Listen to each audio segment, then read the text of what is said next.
RestorePA.com. Mention this radio ad and earn a $20 gas card with a rental agreement. Wind, hail, sudden leaks. When your roof takes a beating, we're here for you at AR Roofing and Remodeling. We're a locally and veteran-owned contractor available 24/7 for repairs. As an Owens Corning Platinum Preferred Contractor, we get the job done right. Call 724-550-3064 or visit arremodels.com for your free estimate. AR Roofing, never settle. Is your lawn getting shaggy? Weeds taking over? Maybe it's time for a full yard cleanup or fresh mulch and clean, crisp edges to bring your landscape back to life. Whatever your lawn needs, Z's Ground Control has you covered. They do it right the first time. Call 724-366-9150 today for your free estimate.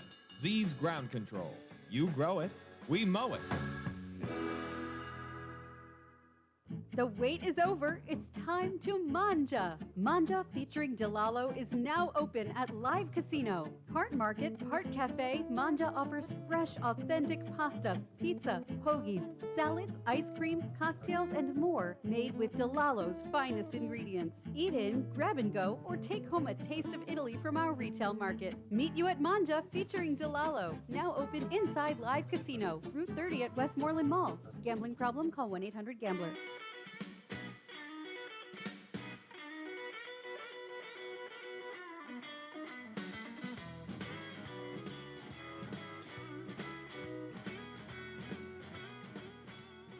It's the Afternoon Drive Show on your local station, WMBS Uniontown. I'm Doug Saltzman. That's Bill Madden over there on the controls producing the show today. You and I have been working together some lately, Bill. How are you? I am doing decent. I was here through the election coverage last night.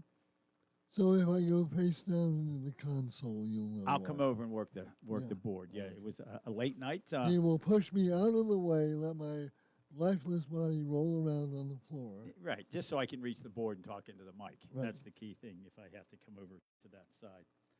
But yeah, there was some surprises. You and I were talking off the air about some surprises last night. Camera Bartolotta, the state senator from Greene, Washington County.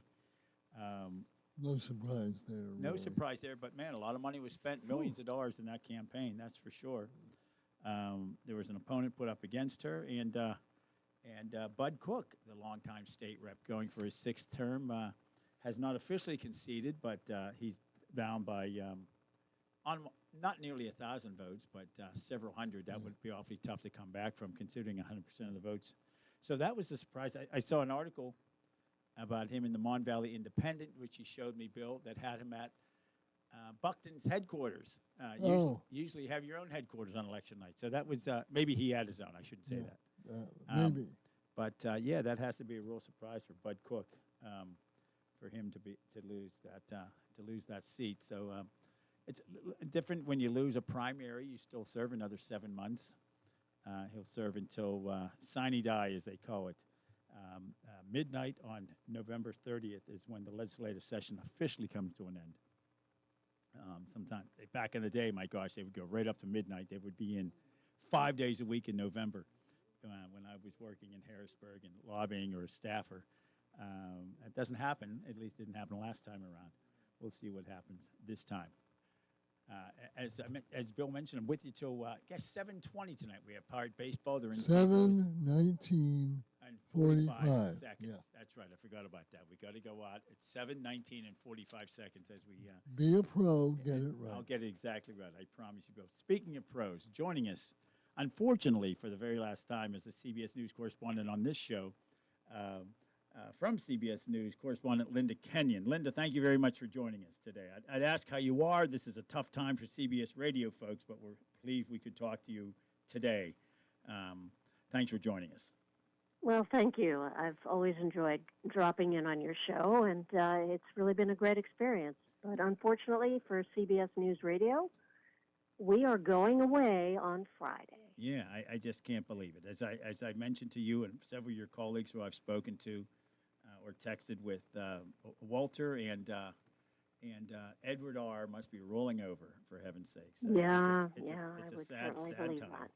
And I just can't believe it. 99 years in, and this is what's coming of it. They But couldn't hold on for another year and Yeah, they make couldn't it get 3 that. digits. yeah, couldn't get the 100 year. Well, that's what Betty White said. She said, "I almost made it to 100."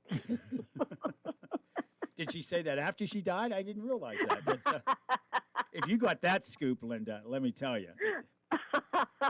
But what? Yes, it was 2 weeks shy. Yeah, so I something think, like that. Yeah. Now, Yeah. People magazine had already printed the issue that said Betty White at 100. Oh, did they really print that? I'm not surprised. Yeah. Yeah. Well, we'll talk more about CBS in a moment, but let's talk about this news of the day. The Justice Department indicted former Cuban President Raul Castro. Something that doesn't happen a whole lot, but it certainly happened with the Venezuelan president. What's the latest on this indictment of both Castro and others? Correct? Yeah, well, this has been fueling the fires of speculation that President Trump has his eyes on Cuba next, following the toppling of Nicolas Maduro in Venezuela, following, of course, what's currently going on right now in Iran.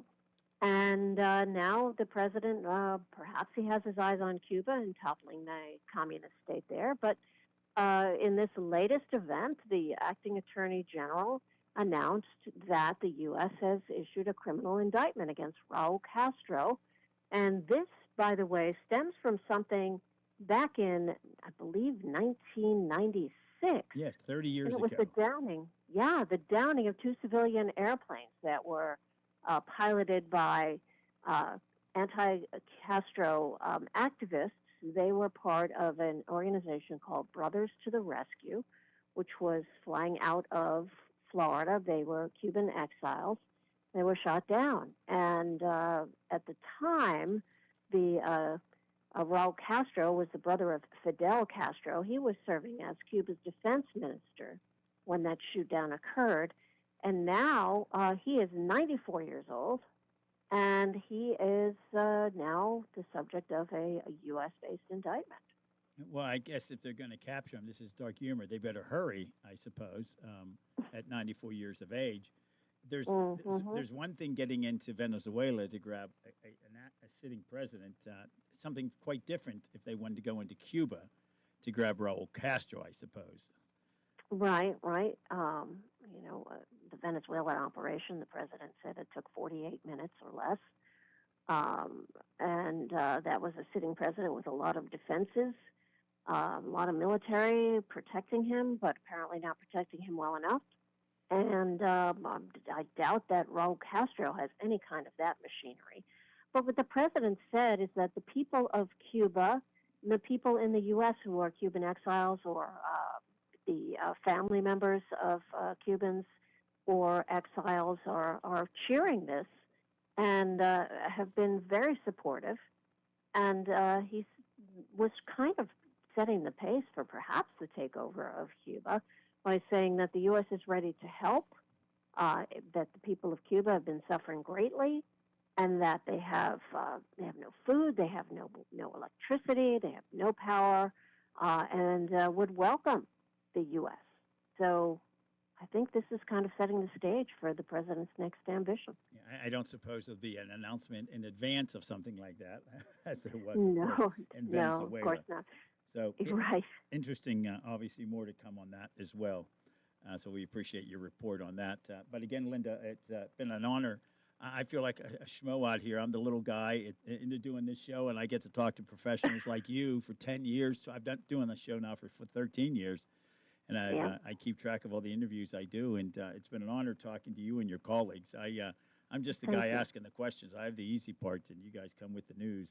And I hope I hope I've treated you professionally. I do my best to do my show prep here in advance, and I'm pretty intimidated at times by folks like you who've been in this business Really? for so long. I am. Well, that's well, I guess I could maybe live on that for a week. I will say I'm not going to Saturday, pay for your groceries. Go ahead. Saturday mornings won't be the same without downloading your cutaways for the morning radio show. But Oh, thank you. Yeah, Thank it's- you. it's It has been an honor for me to appear on your show and to have worked at CBS News for as long as I have been able to. Very sad about what is happening.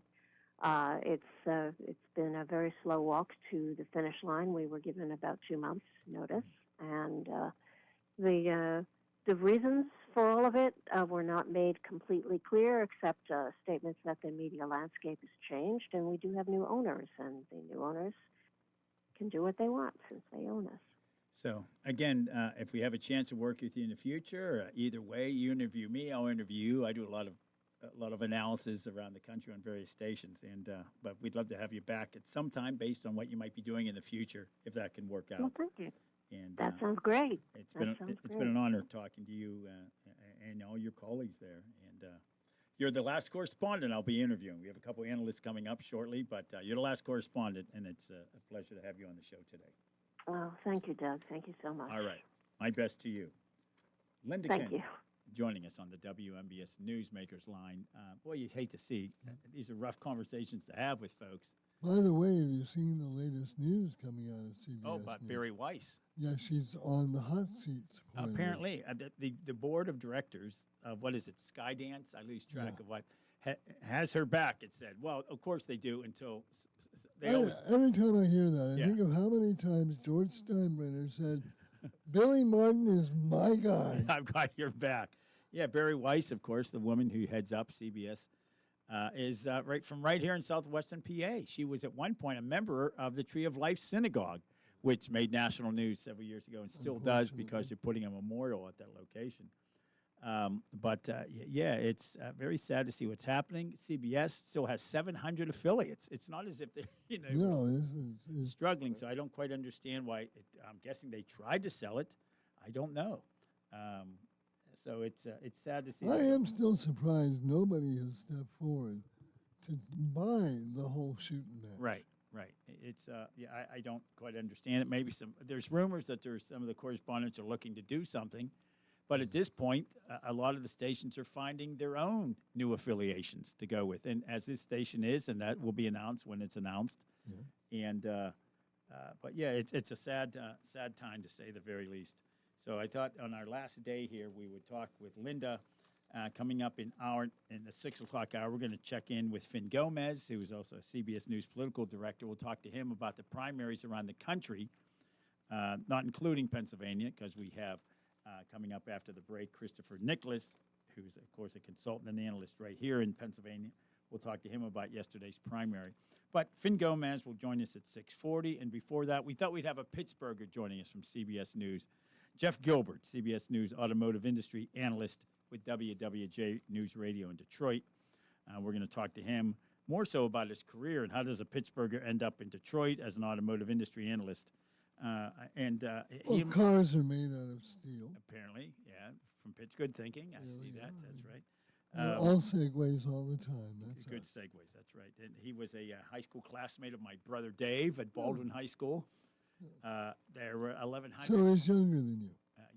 Yeah, I wish. Yeah, everybody thinks my brother's younger than me. That's the funny thing. But there were 1,100 in their class, so I don't know if they even met each other. Yeah. Maybe they did. Who knows? But yeah, 1,100. Yeah, can you imagine a high school class with 1,100? 1,100. Now, it's not as if the Baldwin-Whitehall area has shrunk. People just don't have 6 and 7 kids anymore. Yeah. I think that's a difference. Yeah, It's, I mean, here in Uniontown, there's what, 170 graduating? Oh, I don't class, even know. I something don't like know that. that. I always like to point out to folks that I graduated within the top 50 of my high school class. There were 68 of us in my high school class at St. Elizabeth High School in Baldwin as well. Dave went to the high school. I went to the Catholic school. Or he went to the public school. I went to the Catholic school. Yeah, so you were stunning in your mediocrity. Is that what you're Exactly. Yeah, people have grandeurs, or what they call it, the delusions of Delusion of grandeur. grandeur, I have yeah. delusions of mediocrity. Yeah. I think that's a better way to Yeah. better way to put it, I suppose. But I- unless you grasp outside your reach there, yeah. So what we were hoping to talk to our local music critic Nick Barczyk today during the 7 o'clock right after the news about he went to He went to the show. concert last night. He was at the concert. The Land of Hopes and Dreams show. Yeah, of course Bruce Springsteen was at PPG Paints Arena. I've seen him several times Yeah, over the years. me Did not too. go to this one.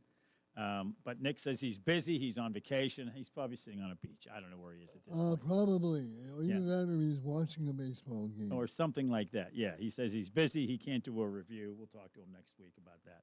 But before that, coming up, CBS News Brief coming up at 5:31. And by the way, if you want to hear the very last newscast ever, it'll be at 11:31 on Friday night here on CBS. And you can listen to that right here on WMBS. Other programming, too, about the end of the radio network. News is next.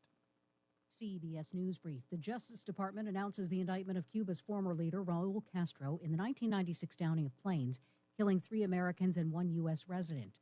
President Trump saying, This was I think it was a very big moment for people that, not only Cuban Americans, but people that came from Cuba, that want to go back to Cuba, people that want to see their family in Cuba. Officers who defended the Capitol on January 6th sued to block payouts from a $1.8 billion anti-weaponization fund. CBS's Jake Rosen. 2 police officers here in the district who were injured by those rioters on January 6th and who have faced the consequences over the last 5+ years of that believe that they have the first case. Slight relief in gas prices in some areas this Memorial Day weekend. Gas Buddy's Patrick DeHaan. The lowest prices right now in Gulf states.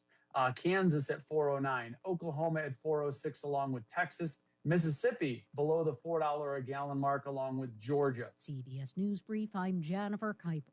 It's gorgeous outside, which means it's time to get to Bittersweet Cafe of Farmington. From their incredible daily lunch specials featuring farm-to-table fresh ingredients to their refreshing drinks, frozen treats, smoothies, and iced tea, Bittersweet Cafe has something for everyone. Enjoy this beautiful spot nestled in the Laurel Highland Mountains, just a few miles outside of Ohiopyle on Farmington, Ohiopyle Road. Follow them on Facebook and Instagram. This is attorney Michael Mays of the Davis & Davis Law Firm. We have been helping injured people just like you recover millions of dollars for over 45 years. If you're hurt or injured, I want to meet you and make sure you get the money that you deserve. Call me at 724-437-2799 for your free consultation. The Davis & Davis Law Firm has been protecting our neighbors in Greene and Fayette counties for over 45 years. Go to davisanddavislaw.com or call 724-437-2799 for your free consultation. Join WMBS Saturday mornings at 8:15 a.m. for the Master Gardener Show with Bert Sessler from Penn State's Master Gardener program. The weekly program will take you through the growing season, from planting your garden, preparing the soil, starting plants from seeds, through to the planting of vegetables, herbs, annuals, and perennials, to the fall harvest of vegetables. Our Master Gardener program is being brought to you each Saturday by Miller's Greenhouses and Flower Shop, Route 119, Smithfield. Route 21 Furniture, take the road to your perfect home. Sleep well tonight. Try out a new mattress from Route 21 Furniture with a large selection of mattresses, all sizes and comfort levels, with great prices, free local delivery and setup, and financing options. Route 21 Furniture. Open weekdays 9 to 5, Saturday 10 to 5, Sunday noon to 4. 724-737-2222 or Route21Furniture.com. Route 21 Furniture, take the road to your perfect home. Warm weather means you'll be spending more time outside. So enjoy your deck or patio with retractable or fixed awnings from Lifetime Awnings. Made in the USA with manufacturer and customers guarantees, Lifetime Awnings products last. Lifetime Awnings is veteran-owned and operated with a 10% discount to all military veterans and their families. Call Lifetime Awnings 724-554-6067 or email John, the owner, at lifetimeawningsusa@gmail.com. Bad hair day? Bad day at the office? Bad day behind the wheel? Hey, stuff happens, even to the best of us. At least your car insurance rate doesn't have to take a hit. Get Erie Rate Lock from Erie Insurance. Gives you a great rate that stays put until you change a car, driver, or your address. Plus, seriously good service. Now that's something to smile about. Your Erie agent in Uniontown and Ross Traver Township is Sprowell's Insurance Group, 724-437-9812, or go to sprowellsinsurance.com. Erie Rate Lock does not guarantee continued insurance coverage and is not available in all states. CareerLink is your one-stop resource for employment and training-related services. Visit CareerLink and you'll have access to many programs and agencies for assistance with economic, educational, and job-related needs. For more information on all the programs available to you, contact CareerLink at 724-434-JOBS. That's 724-434-JOBS.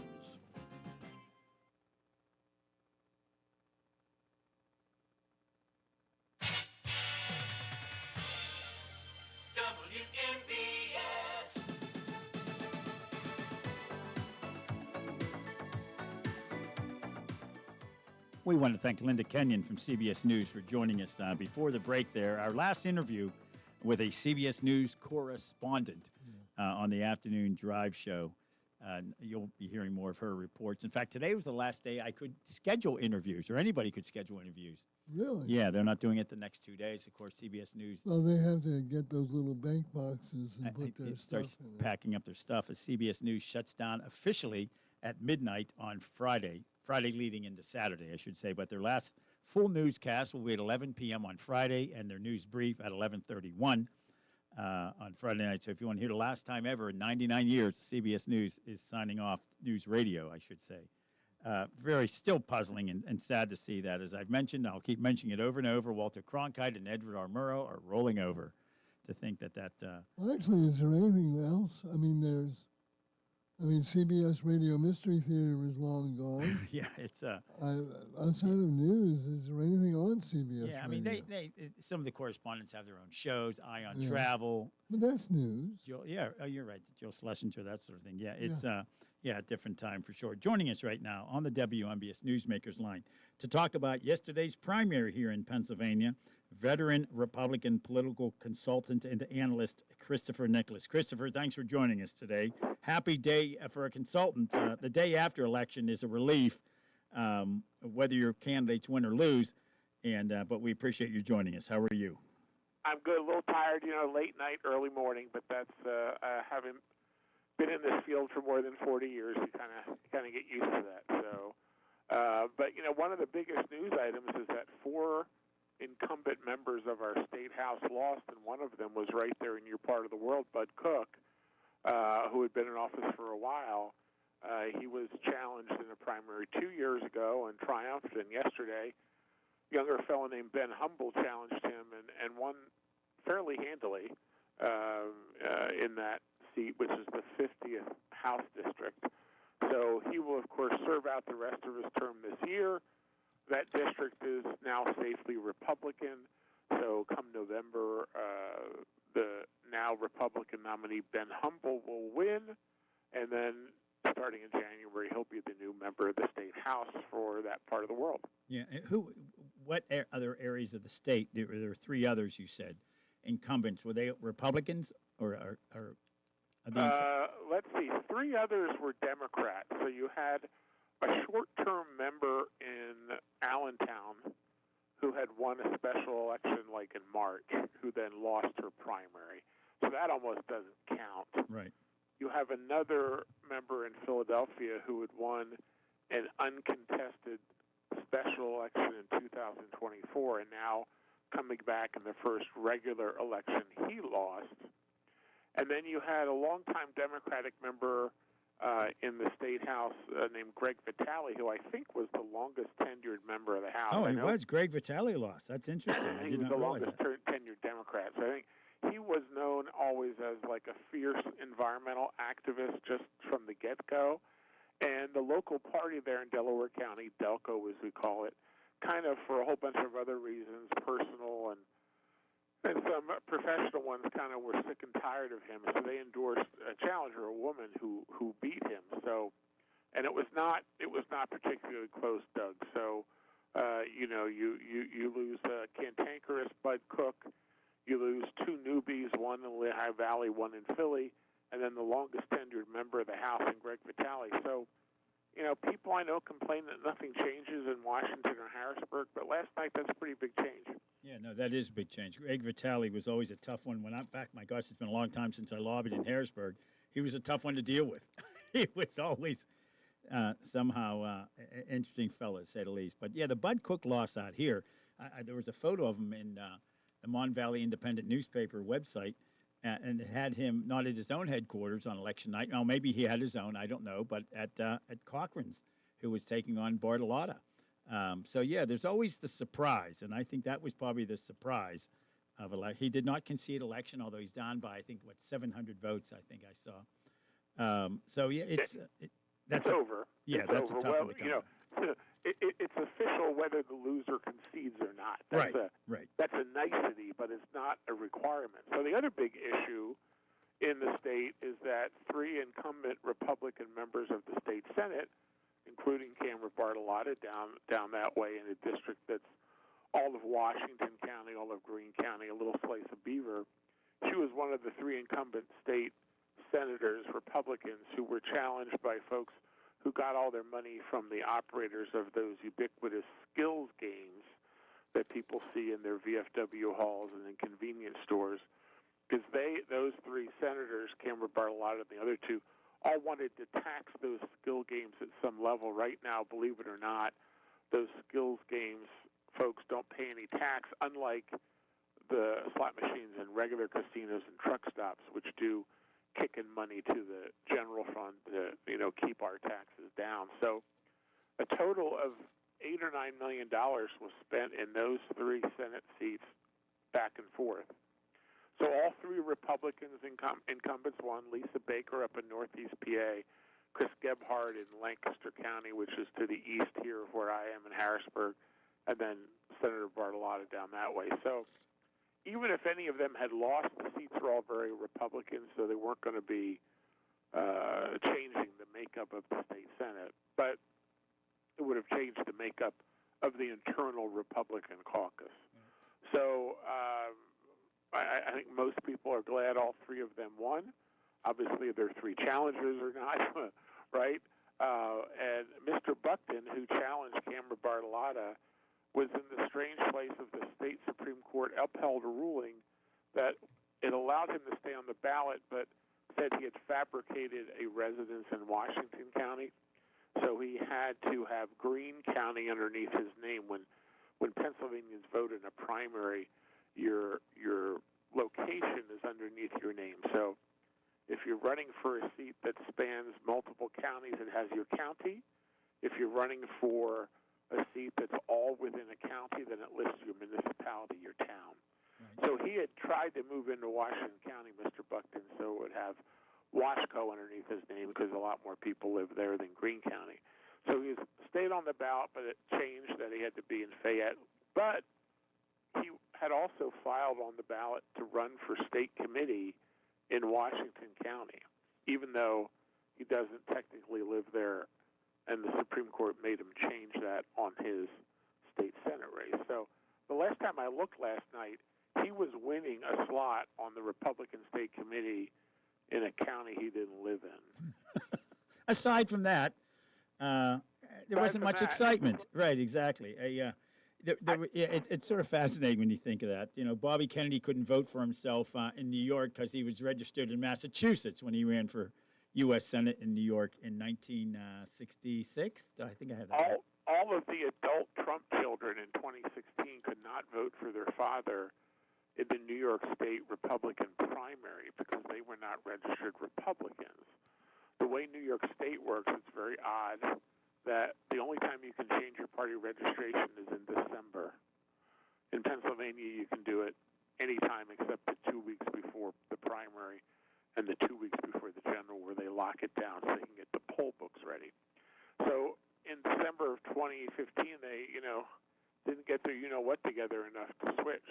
So anyway, those little things can trip you up. I always tell people, Doug, I think I've said it on your show a couple times, if you're bored with Pennsylvania politics, wait 6 months. It's going to change. Yeah, exactly. And I always, and you've mentioned this, and I've mentioned it, that people say, oh, Pennsylvania doesn't play much of a role in these elections at times. I'm like, really?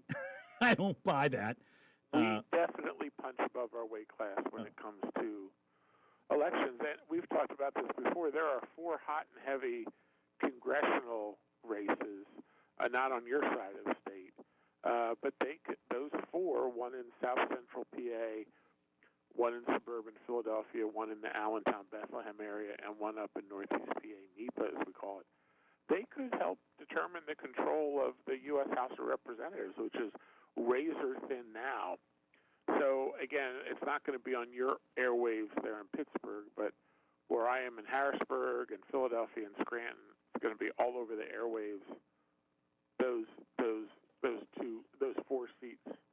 Exactly. It's going to be all over the national. That's for sure. As we talk with Christopher Nicholas, a Republican political consultant and analyst, doing this for 40 years.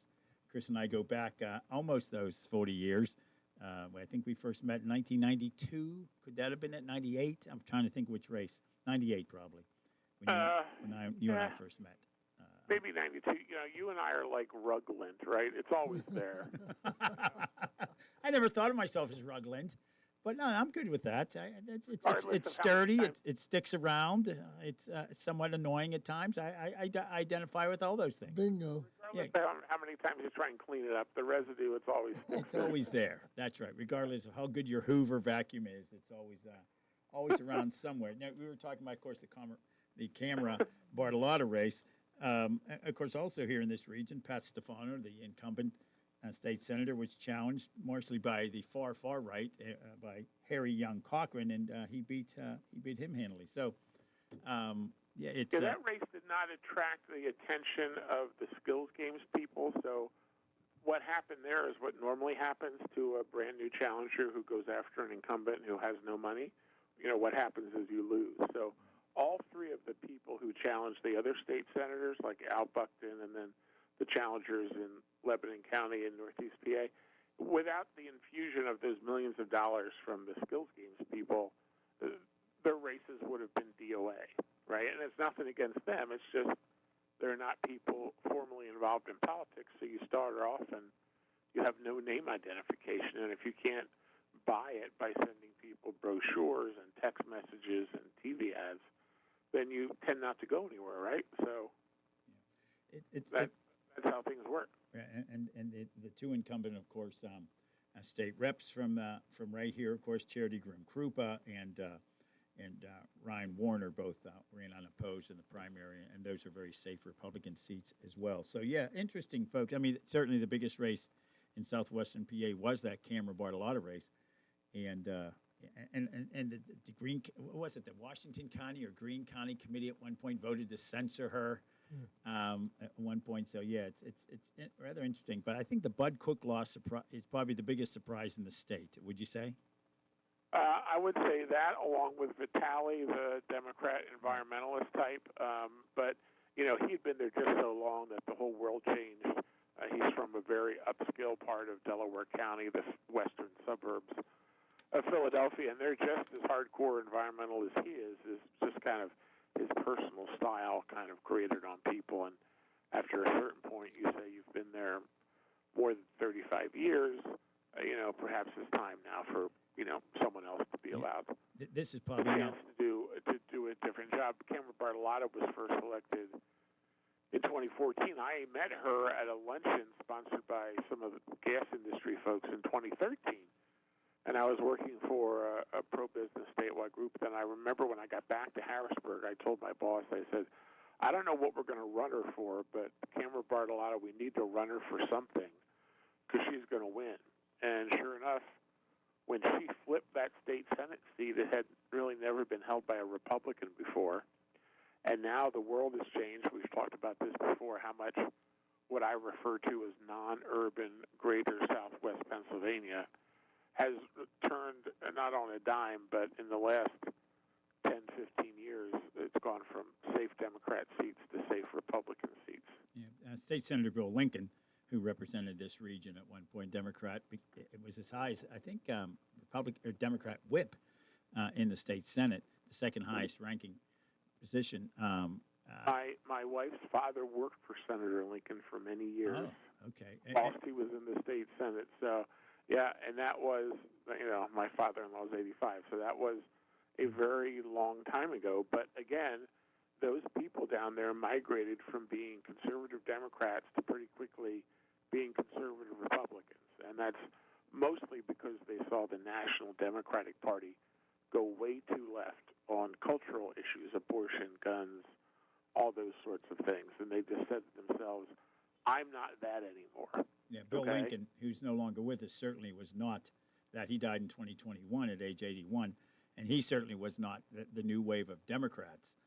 And I'm sure at times he shook his head about what was going on and the changes here in this corner of the state. It wasn't the Democratic Party that he got elected with. I think it reminds you of the Democratic Party my parents were a member of. I don't think they would. They've been gone for a while, too, and I don't think they would approve of what's happening to their party. Different generations come with different priorities. So the folks in southwestern PA they weren't quite the same spending and tax hawks that Republicans like me are and Republicans in other parts of the state were, right? It was more cultural things, okay? So as we absorb them into the Republican polity and the Republican grouping, now what's happening, our coalition is changing on issues just as Democrats now are absorbing more higher income, higher education voters than they might have had, okay? So they're now morphing into something a little bit different because they're now getting all these candidates, all these supporters and voters into their coalition who were not once with them. So it's really a fascinating time to be a student of politics, not just nationally, but here in Pennsylvania as well, Doug. Yeah, it sure has. Let's talk about the governor's race. And, of course, the real only race in that governor's race, lieutenant governor's race, was for the Republican primary for governor. And the endorsed candidate who was endorsed, last fall? Do I have that right? I forget when they endorsed. No, they endorsed Stacey Garrity for governor. Okay. The state Republicans did last fall. They endorsed her running mate, Jason Ritchie, back in February. Jason is an attorney, and he's the chair of the Allegheny County Republican Party. So we do things in a little bit disjointed way here in Pennsylvania. I know that's hard to believe, but the governor and lieutenant governor run in separate primaries and then become co-joined as a ticket. So in the fall, you are voting for both Garrity and Ritchie all at once, or voting for Shapiro and the current Lieutenant Governor Austin Davis from Pittsburgh. So they're a team then, but here in the primary they were separate. So we now have teams. We have, the Democratic team of Shapiro and Davis, and now the Republican ticket is official. It is the Garrity-Ritchie team. So that's what we'll be hearing about from now through the first Tuesday after the first Monday in November. Interesting, and we'll see what happens on that one. Of course, there's going to be a lot of money coming in. The incumbent governor obviously has his sights on national office, and in many cases, we'll see what happens here. Sometimes, if he squeaks by, that doesn't bode well for a national race, but he's going to have more money than probably anybody in probably since, I don't know, Ed Rendell, the amount of money he raised back in the day. Shapiro has always been a very adept fundraiser. His issues are, he's on the wrong side of the boys and girls sports issue. He's on the wrong side of the school choice issue. He mishandled a sexual harassment case from one of his very, very top staffers, a couple of years ago. So he has some things he has to worry about. Stacey Garrity has to, continue to raise money at a good clip and get her name out there more, because even though she's better known than the previous two Republicans that ran for governor in 2022 and 2018, who were both state senators, she's been twice elected state treasurer. State treasurer is obviously just a more low-profile position than governor. So she has room to grow her ballot score as her name ID improves and solidifies. For Shapiro, you want to keep that at bay. He barely mentions Garrity. He's just running against Trump. And that's the low-hanging fruit for Democrats now. So it may be frustrating, but that's kind of, how things work. So they're kind of almost on two separate tracks. And one of the things Shapiro has to answer is, okay, if you win, you're going to go run for president. You don't run for president nationally in Pennsylvania. You don't do that from Harrisburg. You have to go to the early states on the Democratic side, South Carolina, Nevada, perhaps New Hampshire. They're still figuring out their calendar. But you don't do that from Harrisburg. So if your listeners run into the two candidates, Garrity or Shapiro, ask them a very simple question. If elected in November, will you pledge to serve out your full 4-year term? Yeah, that's absolutely the good question. I wish we had more time with you, Chris. I wanted to talk to you about Pennsylvania Supreme Court David Weck's announcement that he's leaving the Democratic Party. But we will talk to you about that another time because that issue holds, and it's a fascinating one to say the least. But we appreciate your analysis on yesterday's primary and what's coming up in November, Chris. As always, we wish we had more time with you. We always have your back, so we'll talk to you soon. Thanks so much. All right, buddy. Christopher Nicholas, check him out. Just Google his name. You'll find out lots of good stuff, lots of good opinions as well. Stick around. We'll be right back. Businesses come in all shapes and sizes. Integrity doesn't. For more than a century, the Better Business Bureau has set the standards for how businesses should operate honestly and ethically. So when you're looking for a business you can trust, check to see who's BBB accredited and who isn't. Always choose the Better Business. Look for the BBB seal because it's looking out for you. That's why it's the sign of a better business. And find a better business anytime at bbb.org. Looking to start a career in nursing?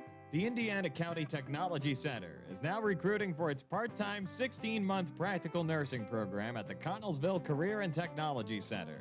Named the 2025 Best in Fayette winner for Best Post-Secondary School in Fayette County, ICTC Connellsville offers a flexible program designed for real life, combining in-person classes, hybrid learning, and clinical experiences at sites close to home. But don't wait, spots are limited and filling fast. Classes meet just 2 evenings a week from 5 to 9 p.m., plus daytime clinicals every Friday and every other Saturday. Graduates can also earn college credits and gain advanced standing to continue up the nursing career ladder. With a 97% pass rate on licensure exams, now is the time to secure your place for the August start date. Federal financial aid and PA CareerLink funding are available for those who qualify. To learn more or apply today, visit indianacountytechnologycenter.edu/practical nursing. The countdown is on. The 2026 Best in Fayette contest is back and bigger than ever. Nominations kick off May 27th and the official vote begins June 24th. And this year, we're expanding with brand new categories, including tattoo artists, fish fries, general contractors, junk removal, credit unions, trivia nights, remodelers, property management, and a lot more. Whatever you're looking for, your voice defines the best of our community. Don't miss out. For more info, visit bestinfayette.com. Did you know that you have a choice for your physical therapy provider? NovaCare Rehabilitation offers same-day appointments, and oftentimes you don't need a prescription from your doctor to see us. We will make sure that you are treated as an individual and will work directly one-on-one with you to help achieve your goals. You have tried the rest, now try the best. NovaCare, Delaware Avenue in Uniontown. Phone 724-437-0556 to schedule your appointment today. CareerLink is your one-stop resource for employment and training-related services. Visit CareerLink and you'll have access to many programs and agencies for assistance with economic, educational, and job-related needs. For more information on all the programs available to you, contact CareerLink at 724-434-JOBS. That's 724-434-JOBS.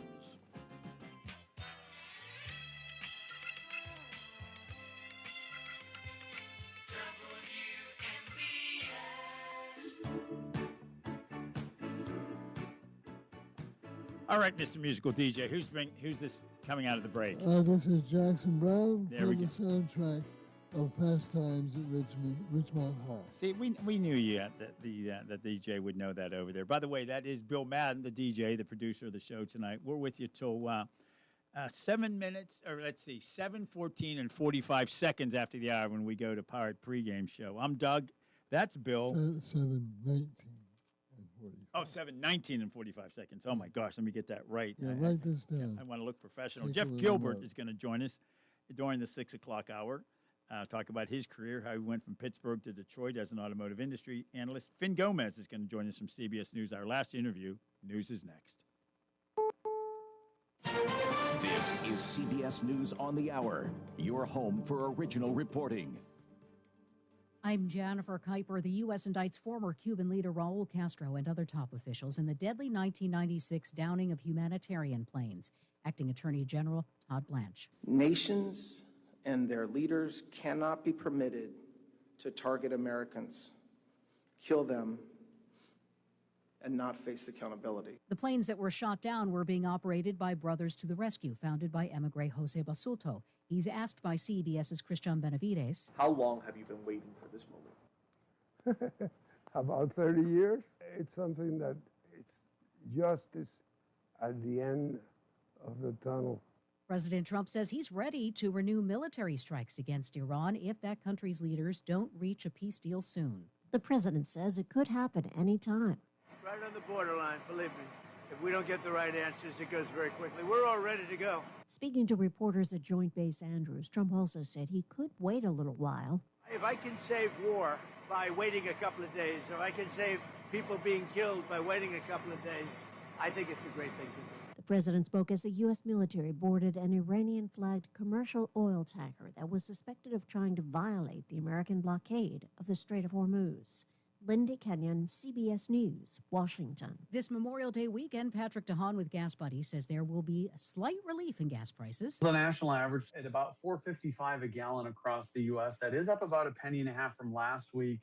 But there may be some good news as we get into the holiday weekend. Oil prices are dropping today significantly, and that could lead the national average to see at least a modest decline. The fire in California's Simi Valley area has grown to nearly 17,000 acres, but is now 15% contained, an improvement. This woman lives in the area. The flames were raging. It was really scary. It looked like, the fires of hell, actually. That's Israeli Cabinet Minister Itamar Ben-Gvir, who has sparked international outcry over the taunting of detained activists from a Gaza flotilla that Israel intercepted. BBC's Amir Nader. Foreign Minister Gideon Saar this evening, in which he was talking to a group of American lobbyists, and he said, "This is not a one-day operation. We will continue the campaign in the coming days." Our copy editor is Kathleen Biggins. On the assignment desk is Gloria Chapa, and our desk associate is Jasmine Gonzalez. SpaceX reveals plans to sell shares to the public in what could be the biggest ever IPO. This is CBS News. What is going on? What's going on here? How is this possible? Great storytelling starts here. Oh, come on. Why? It's time for 60 Minutes. The local district and statewide news is being brought to you by... These are some signs and symptoms associated with ATTR-CM, or the cardiomyopathy of ATTR amyloidosis, a serious heart condition with symptoms that get worse over time. Amvuttra, vutrisiran, is a prescription medicine given by a healthcare provider that treats ATTR-CM in adults to reduce heart-related death, hospital stays, and urgent visits. In a clinical study, Amvuttra was proven to help people live longer and have fewer heart-related hospital stays and urgent visits over 3 years compared to placebo. Amvuttra lowers the amount of vitamin A in your blood, which can affect vision. Other side effects include pain in the arms or legs, pain in the joints, and shortness of breath. These are not all the possible side effects of Amvuttra. For prescribing information, call 1-833-256-2748 or learn more at amvuttra.com. Ask your doctor about Amvuttra for ATTR-CM. 3 people are dead and more than a dozen first responders are being treated for exposure to an unidentified substance after being called to a home for a suspected drug overdose. New Mexico State Police say 3 of the 4 people who were found unresponsive inside the home east of Albuquerque have died, and the other is being treated at a hospital. All of the first responders are being monitored at a hospital.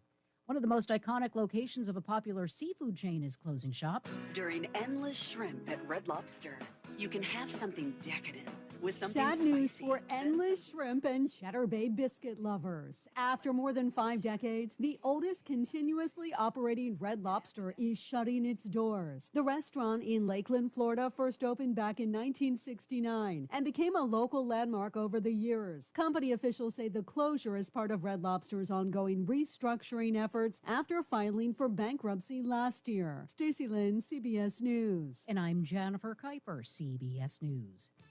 The local district and statewide news is being brought to you by Fayette Area Coordinated Transportation, striving harder to get you farther. For more information, call 724-628-RIDE. And now to the news. From the Davis & Davis Attorneys at Law Studios at your local station, 590 AM, 101.1 FM, WMBS. Davis & Davis, Fayette County's personal injury attorney since 1976. Good evening. It's 6:05. It's 72, and it is cloudy with scattered rain showers. We'll have the weather watch coming up, but first, the local district and statewide news. State police investigating a fatal mine accident that happened Tuesday night in Greene County.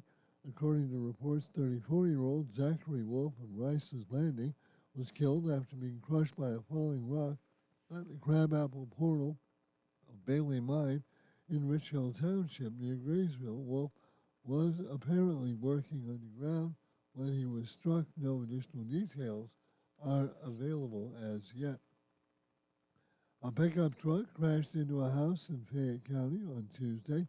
Crews called to the 1200 block of Springfield Pike in Connellsville just before 1 o'clock in the afternoon. A Chevrolet Silverado was found smashed into the side of a brick house. The person was taken to UPMC Presbyterian from the scene in an ambulance. Western Pennsylvania is being ranked as one of the most affordable areas in the country for home buyers. That's according to the new Wallet Hub report, which ranked the most affordable cities to buy a home in based on factors such as home purchase and maintenance costs, tax rates, and vacancy rates. Pittsburgh ranked as the 6th best market to buy a home in. The two top spots went to Flint and Detroit in Michigan. Pollen counts are currently at high levels across all western Pennsylvania. That's according to pollen.com, which released a map of pollen levels in each state, showing the entire area experiencing high levels of pollen. Those who suffer from allergies are encouraged to limit your time outdoors, dust your homes, wash your sheets regularly, and shower after being outdoors. Health officials say allergy seasons are getting longer and worse because of weather and climate change. Rod Stewart is hinting at retirement from touring. Mark Mayfield explains.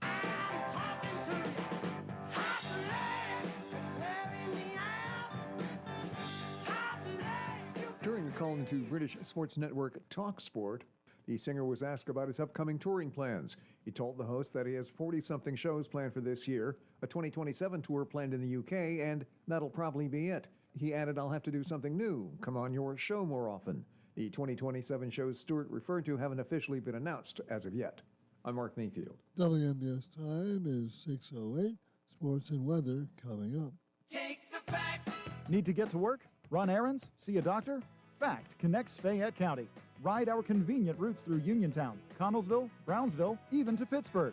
Seniors 65 and older ride free on fixed routes. People with disabilities get big savings, and Medicaid recipients can ride to medical appointments at no cost through our shared ride and paratransit services. Find out if you qualify today. Call 724-628-RIDE or visit factbus.com. Fact, your ride, your independence. WMBS time is 6:08 in sports. This is it for Aaron Rodgers, or so he says. He announced that he is going to be playing one more season, then retiring after this 2026 schedule. When asked if this would be his final NFL season, Rodgers said, "Yes, this is it." The four-time NFL MVP signing a one-year contract worth up to $25 million with the Steelers earlier this week, reuniting him with Coach Mike McCarthy, who was his coach in Green Bay for 13 seasons. Pirates baseball coming up tonight on WMBS. After falling in 10 innings last night in St. Louis, they'll take on the Cardinals again. Our coverage begins at 7:20 with the pregame show, and the first pitch at 7:45. That's tonight on WMBS. WMBS time is 6:09, and the weather watch, it's going to be cloudy with rain overnight, low 53. Clouds and rain tomorrow, high 62, more of the same Friday. Saturday, clouds and rain, once again a high of 62, and Sunday, clouds and a chance of rain, high 79. Clouds and a chance of rain Monday and Tuesday. The high Monday 74, 77 on Tuesday. It's 66 with scattered rain and clouds at your local station, WMBS. Hour number 2 of Doug Saltzman and the Afternoon Drive Show is next. The local, district, and statewide news has been a service of FACT, Fayette Area Coordinated Transportation, striving harder to get you farther. Phone 724-628-RIDE for routes, rates, and schedules. 724-628-RIDE for FACT. For 35 years, Fay Penn Economic Development Council has been committed to its mission of growing Fayette County's economy and helping to bring jobs to the area. Whether you're a startup, existing, or new business in Fayette County, Fay Penn's lending team can work with you to decide if the Fay Penn Loan Fund suits your business's needs. Fay Penn's Loan Fund offers loans starting at $10,000, pending qualifications. Visit faypenn.org to learn more about financing opportunities for your business and to complete a pre-application form. When you need notary services, trust the best. Sandy Howell Notary Services, back-to-back gold medal winner for Best Notary in Fayette County. They're here for you with extended hours to fit your schedule. Sandy Howell's also the 2025 gold medal winner for Best Title Company. Open Monday through Friday, 10 to 8:30, and Saturdays, 9 to 5. Call 724-564-8955 today for Sandy Howell Notary Services, where excellence is signed and sealed. Yeah, they're the people I trust. It's the place I go. Home, warehouse, where a house becomes a home. Warm weather means more outdoor living. Are you planning on adding a new deck this summer? Well, Home Warehouse, a Best in Fayette winner for home improvements and windows, is the place to go for all your home exterior needs. Home Warehouse has a great selection of easy-to-maintain composite decking and vinyl railing to add value to your home and increase outdoor living space. That, as well as siding, shutters, windows, doors, roofing shingles, metal and rubber roofing, soffit, fascia, and flooring, too. So for selection, great prices, and hometown service, shop local. See Sandy and Donnie at Home Warehouse on Connellsville Street in Uniontown. Shop Monday through Friday, 8 to 4:30, Saturday, 8 to noon. They're the people I trust. It's the place I go. Home, warehouse, where a house becomes a home. Are you considering a project design and don't know where to start? K2 Engineering offers a wide range of professional civil, architectural, and municipal services to meet your individual project needs. Our versatility, combined with our personalized approach, is what sets us apart as a full-service engineering and consultation firm. To learn more about our services, please visit us on the web at www.k2engineering.net. K2 Engineering, where customer service is our priority. If you're a small business owner in Fayette County, think about everything you need to help your business succeed. You need a plan, happy customers, steady cash flow, and an insurance agent that gets you. State Farm agent Nathan Ferguson runs a small business in Uniontown, too. He understands the unique needs of local business owners. He'll make it easy to choose the right protection at the right price, because the one thing you don't need is insurance stress. Call State Farm agent Nathan Ferguson for your small business needs. Like a good neighbor, State Farm is there. Warm weather means you'll be spending more time outside. So enjoy your deck or patio with retractable or fixed awnings from Lifetime Awnings. Made in the USA with manufacturer and customers guarantees, Lifetime Awnings products last. Lifetime Awnings is veteran-owned and operated with a 10% discount to all military veterans and their families. Call Lifetime Awnings 724-554-6067 or email John, the owner, at lifetimeawningsusa@gmail.com.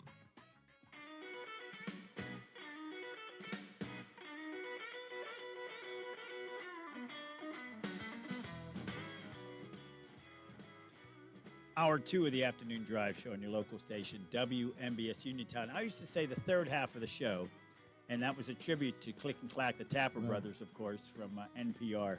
So why did you stop? I don't know. I guess I should get back to that. The third half of the show. Ray is still with us. Tom is not, unfortunately. I've tried to get Ray on the show, and haven't been able to do that. But who better to talk about? I mean, everybody loved Car Talk. Nobody learned anything about cars, but you laughed a lot, I guess. Well, you learned that people can make funny car noises. Yeah, exactly. It's What going does your whoop. car sound like? Yeah. Yeah, exactly. And Tom always snorted a lot when he laughed. So that was a good one, too. But if you do want to learn about cars, the guy to talk to is our next guest. And he's been a guest with us for many years, since I've been doing this show now for 13 years here at WMBS. And I'll say this, I guess, for the last time, CBS News radio automotive industry analyst, also, of course, with WWJ out of Detroit, Jeff Gilbert. Jeff, thanks for joining us today. We wanted to have a Pittsburgher on for our last show of the world of CBS affiliation, and it's an honor to have you on the show, as it has been for many years, and that's not just baloney, that's the truth. How are you? I am good, and after this, you can just give me emeritus status. Emeritus? Oh, that's a good status to have. Yeah, you still get paid. You get all the trappings of the office, or is it trappings? Trappings, trappings. Paid? Who gets paid for this? Yeah, that's right. So it's a sad time. We had Linda Kenyon on earlier, one of your colleagues at CBS, the last correspondent we spoke to, and it's just amazing to think. I thought it was amazing a few years ago when Odyssey sold WCBS basically to ESPN in New York. WCBS doesn't have news anymore in New York. It's puzzling at times. I know you can't talk about Odyssey, but to see CBS shut down like this, the radio operation, I'll say it again and again and again, Edward R. Murrow, Walter Cronkite rolling over multiple times. It's more than a bit puzzling, is it not? It is, and I can't explain it. It's a different world than the world that we grew up in, and CBS is not alone. I mean, I'm a radio guy. I've been doing this for over 50 years, and at one point in my life, not only did you have CBS and ABC, there was a very active NBC radio network, which shut down years ago. There's something called NBC now, but it's not run by NBC, and it doesn't have their resources that they used to. And you might remember growing up, ABC had 4 and then later 6 networks: ABC Contemporary, ABC Information, Entertainment, Direction, etc. I mean, the reality is not as many radio stations these days program news, and not everybody has a network. So the world has changed. Yeah, probably in southwestern PA, we provide more news at the top and bottom of the hour than any other station, even more than another station that starts with a K these days. I have very brief newscasts. I will tell you, when I worked at the old 1080 WEEP in Pittsburgh, we had a news department. We sent out reporters. KDKA was there. Can I throw other call letters out there? You can. I guess I just did. That's all right. Big deal. The old double had a news department. KQV, WTAE, WJAS. They all sent reporters out. Now, even in Detroit, if I go out on a story, we're all news, and the NPR station will be out there. So I keep saying this, it's a different world. Yeah, it really is. And I mean, CBS still has 700 affiliates. It's not as if they were down to a handful. So yeah, the whole thing is rather puzzling. There's talk about decisions are made at a high corporate level based on what they see as their core strengths. And any company, I'm not going to talk about CBS specifically. I can take this to the auto industry that I cover. If General Motors has a particular vehicle that they are selling, and they may still be making some money on it, but they need those resources to put out a vehicle that they can make more money on, they're going to change those resources. So that's true in its own way of every business. Yeah, it really is. And again, you hate to see these changes. I don't like change. I've lived in the same city my whole life. I had a mom who lived in the same house her entire life. She had the same bedroom her entire life. People don't believe me when I tell you that, but she did. Never moved anywhere. Well, you want to hear one thing that hasn't changed? Yes. I'm going to give you what they call a peek inside the tent. I've been doing freelance for networks since 1977. The very first story I ever covered for a network, I was working at WIXZ in McKeesport. Remember them? Sure, Wixie, yeah. Yep. A bomb exploded at a massage parlor, and we were an NBC affiliate, and I quickly called somewhere across the street, got a witness, and with the help of another disc jockey there, put a piece together and fed it to NBC. What I made for feeding that story in 1977, I would make today for feeding a story to CBS, about $50. So the amount that they pay their freelancers hasn't changed over the years. So if you like to keep things the same, that's one thing for you to think of. And there's one thing to talk about, I don't know, Stellantis telling their owners to stop driving. It's another thing to have an explosion at a massage parlor. That's a lot more exciting, frankly. Well, that was before I was covering autos, and over the years, I've covered a lot of things. I covered Jack Kevorkian for CBS for years, covered 9/11 for us and for CBS, my share of plane crashes, a couple of presidential conventions and inaugurations. So, I've done a few things other than cover the car industry, but I like having my little niche. And by the way, what I said wasn't a complaint because I do this for the love of it because I'm a radio geek. Yeah, and we appreciate all the time you've given us over the years. My heavens, we're not the biggest station around, but we try to do the show very professionally. And and feel free to call again. I mean, it doesn't have to be through CBS. We can talk anytime. Well, that's nice of you to make that offer. I was joking earlier. I don't think my brother and you ever met, but you were in the same class at Baldwin High School when there were 1,100 of you in that class. Yep. Hard to believe. The high school is bigger now and has fewer kids. I don't know if you've driven past Baldwin High School lately. You probably wouldn't recognize it. It looks totally different than the days when my brother Dave and you were there. I went down the street. Yeah, I went in there about 10 years ago, and even then it was very different. Yeah, it's quite it's a different world, and when you hear that, you think, oh, that must be a dying area. It's not. Baldwin, Whitehall, Baldwin Borough, Baldwin Township. It's just people don't have 7, 8 kids anymore. Right, it's not the baby boom. Right, exactly. But how did you go from being? Obviously, you worked in Pittsburgh for Wixie. You say you worked for KQV as well back in the day. I worked for KQV briefly. I was news director at WEEP, and I worked part-time under an assumed name at KQV so that I could get all news experience. Are you still allowed to talk about that assumed name? No, the assumed name was Kevin Roberts. Now, later there was another guy named Kevin Roberts who worked for Channel 2. Total coincidence. But, I chose that name because my dad's first name was Robert, and I couldn't think of another first name, and the program director said, what about Kevin? And I went, fine. Oh, man, I've never had a radio name. I need to have one of those. I hated having a radio name. Like Buck Naked or something. I worked for Metro Traffic. You have like 9 radio names. Yeah. Did you? Well, when I first came to WEEP, there was another Jeff there, and I had to be Jay Gilbert for a while. And then another guy came in whose name was Jay Stevens, said, let me go back to Jeff. Yeah, it's funny when you hear these names. I think most people probably thought Rush Limbaugh was a fake name. That was his actual name. He was Jeff, but he had to be Jeff Christie when he worked in Pittsburgh. Yeah, Jeff Christie. He was with, may have been with Wixie. I know he was with KQV. So he was with Wixie and then with KQV. Right. And I went to Pitt one year before transferring to Edinburgh, and he spoke at a career day. And I had no idea until years later that this Jeff Christie was the same guy who became Rush Limbaugh. He was very nice to me, answered all my questions about, what does a disc jockey do when he's not on the air, all the things people want to know. Yeah, it's interesting when you look at the changes over the years. And speaking of, here we are, WMBS here in Uniontown. It's been family owned. We are now, what is it, Bill, 89 years old? Yeah. We'll be 90 next year. Boy, I did good math there, didn't I? 89 years old, family owned the entire time. And this it's not a nonprofit. This place is making money. So some stations can still do this. And we're doing it right here at WMBS. I have wonderful memories of Uniontown. What's the name of the theater there? Is it State Theater or Palace Theater? State. Palace is in Greensburg, Theater. But State Theater. Yeah, beautiful that's theater. Right. I get the two mixed up. But when I was at WEEP, we used to come down there, and they'd have a lot of country concerts.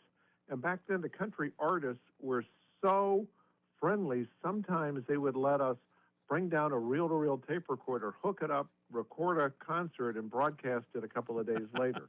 That was how informal things were back then. Right. It sounds like the Grateful Dead. When you could record a Grateful Dead show, they actually had a section where you could put up your boom mic and record a Grateful Dead concert. Well, this we actually plugged into the mixing board, and they let us record. Oh, even and we better recorded.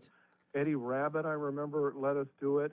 Ronnie Millsap let us record it, and then they changed their mind and they wanted the tape back. I think we did Merle Haggard, too. Yeah, they've done a lot of great shows over there. We had Tony Danza, who has this little quartet that goes around the country. I'm sure he's doing it just for fun almost. Had a show a couple years ago at the State Theater. We had him on the radio show here the day beforehand. We met him before the show. Of all people, Tony Danza, talking about his days on Taxi, and he sang and danced and played the mandolin. Is that what he played? I forget what he played on stage. But, the State Theater is a great place. Yeah. Thank you for asking me, not asking me to sing. No, no. I mean, if you want to, you're welcome to. We never hold back any of those types of offers. As we talk with our friend Jeff Gilbert, and I say that genuinely. That's one of those phony comments you hear a lot. But I would consider you a friend at this point. Although we've never met in person. Some people always say that. When did you meet him? I'm like, I've never met him. I've never met Jeff Gilbert. That's the fun thing about this business. You can make friends all over the country that you haven't met, and then one day you actually do meet them, and you feel like you've known them for years, Right. which in our case we have. Yeah, Larry Magid one time happened to be at KDKA, and I had, before I had to even see a picture of him. Somebody said, "Hey, Larry, it's great to have you in here from Silicon Valley," and I looked over at him. I'm like, "Larry Magid? I'm Doug Saltzman," and it was just by fluke. And you'll bump into somebody in an airport lounge or something, and say, "I recognize your voice." So, what then took you to Detroit? Did you go up there in the automotive industry role, or were you doing other things for WWJ? Oh no, not at all. There's an old joke that says, "If you want to make God laugh, tell him you have plans." I went to vacation in California, and I wanted to work in California, so I left Pittsburgh. I couldn't get a job at a big market, but I got a job in Fresno, California. It was a top station in the market. I was news director of the News Talk, and it was a classic bad fit. So one of my best friends that I worked with in Pittsburgh was program director of the country station in Detroit, and he was looking for a news director. And he's still one of my best friends. I enjoyed working for him, so ended up coming to Detroit. Thought I'd be there for 2 years. 3 years at the most. Well, it's going on 40 years. So I worked at the country station for about 4 years, and then came over to WWJ, the all news station, in 1990. And, it became home. I never expected it to. Never was a car aficionado, but I find the auto industry absolutely fascinating. So as I was working there, I made contacts and gravitated in that area. Yeah. After I first interviewed you, probably the first time 10 years ago, I thought, wonder if there could be a steel industry analyst. And I started talking to some folks about that, of course, being based in Pittsburgh here. Oh, yeah. And someone said, probably not. No, there were. Have the there flair. were. When I was in Pittsburgh, there was a guy that we would talk to all the time about the steel industry who was a steel industry analyst. There are people who analyze every industry. I mean, for you and me, the soybean industry may be the dullest industry in the world. But if you raise soybeans and you're a farmer, you want to know things about it. And I'm sure there is somebody there who's an analyst who can tell you anything you want to know about crop yields and when it's time to plant and things of that nature. So every major industry. Well, I was thinking more along the lines of doing what you do with the automotive industry, me doing with the steel industry. And when I talk to people, whether that would be something that we could catch on, or whether stations. No, but I remember when I was in Pittsburgh, we covered a lot of steel-oriented stories. That was back the early 80s when the companies were asking for concessions, and remember there was something called the DMS, the Denominational Ministry Mission Strategy. Good heavens. I think you and me might be the only ones that remember that. Where they would protest at churches and things of that nature. Yeah. So, there was a lot going on in the steel industry, and you might not call them your steel reporter, but you have somebody who is a business reporter who will be covering this. And if you were in Hollywood, I'm sure all the LA stations would have Hollywood reporters. Yeah, it's interesting you talk about the denominational ministry strategy. As Jeff said, this was a group that was affiliated with a Lutheran church in Clareton.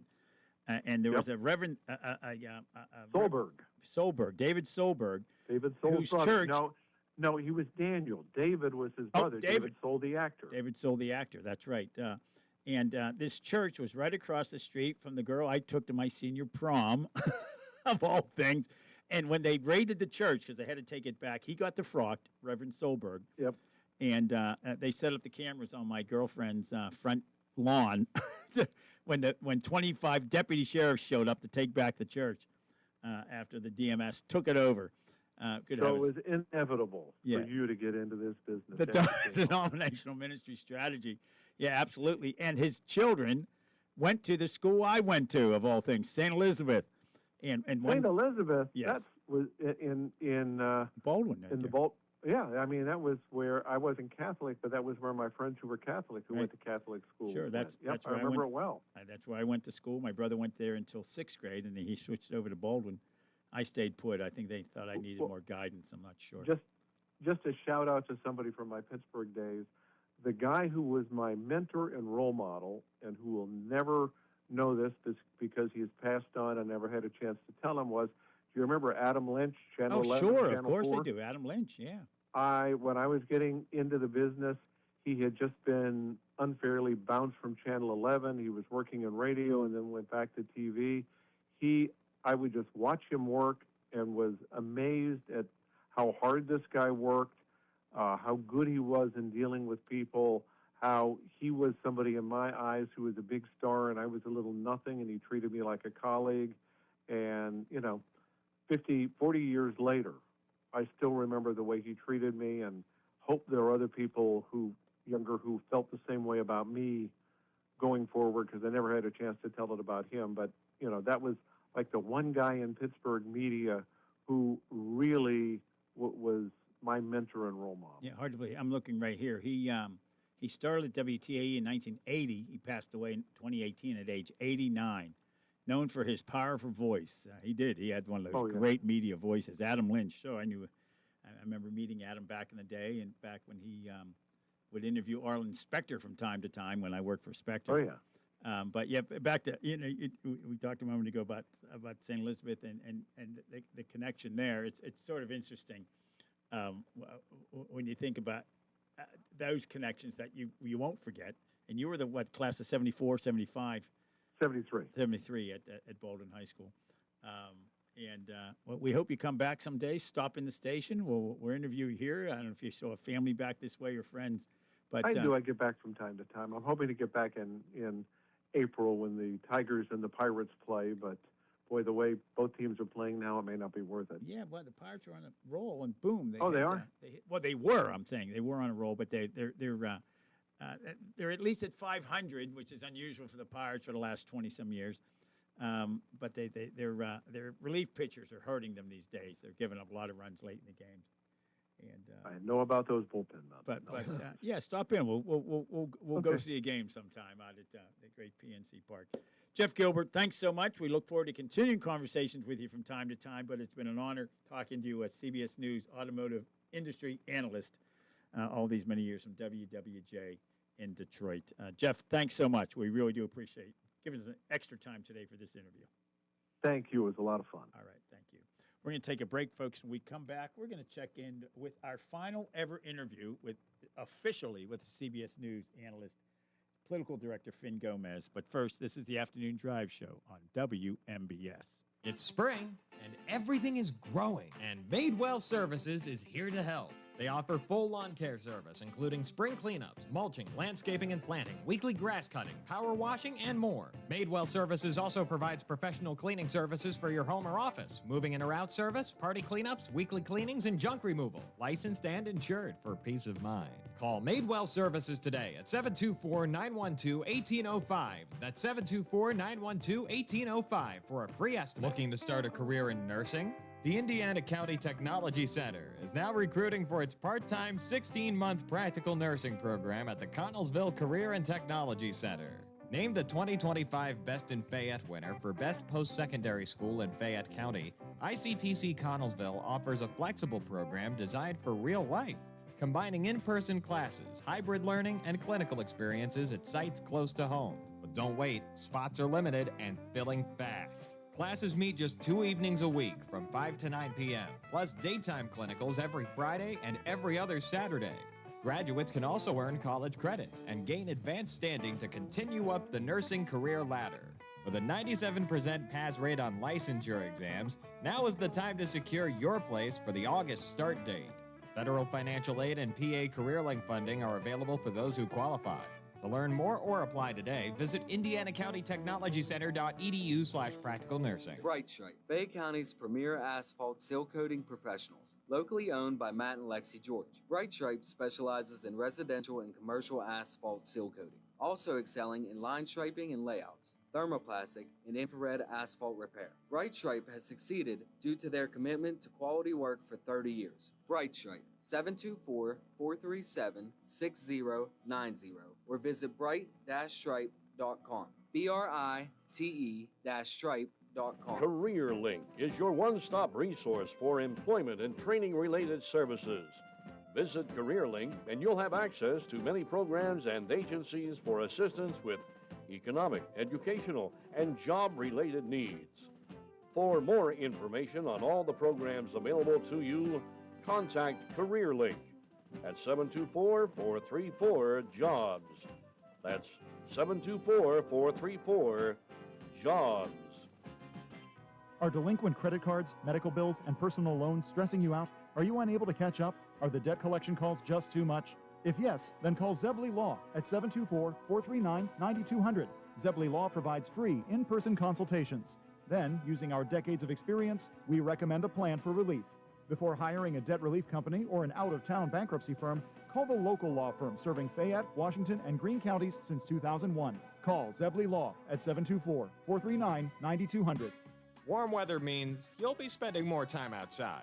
So enjoy your deck or patio with retractable or fixed awnings from Lifetime Awnings. Made in the USA with manufacturer and customers guarantees, Lifetime Awnings products last. Lifetime Awnings is veteran-owned and operated with a 10% discount to all military veterans and their families. Call Lifetime Awnings 724-554-6067 or email John, the owner, at lifetimeawningsusa@gmail.com.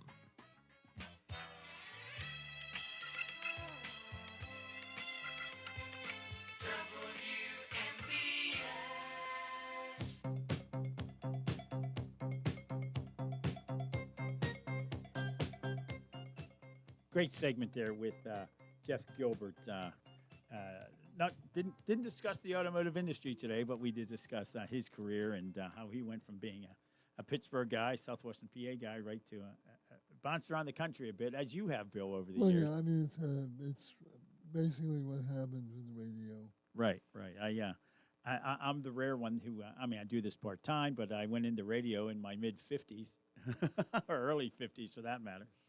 And been now doing for 13 years. But yeah, no, it requires one to bounce around the country, that's for sure. As we continue to mourn, and I know it sounds a bit maudlin at times, but man, the thought that CBS News Radio is not going to exist as of midnight on Friday, it's a sad thing.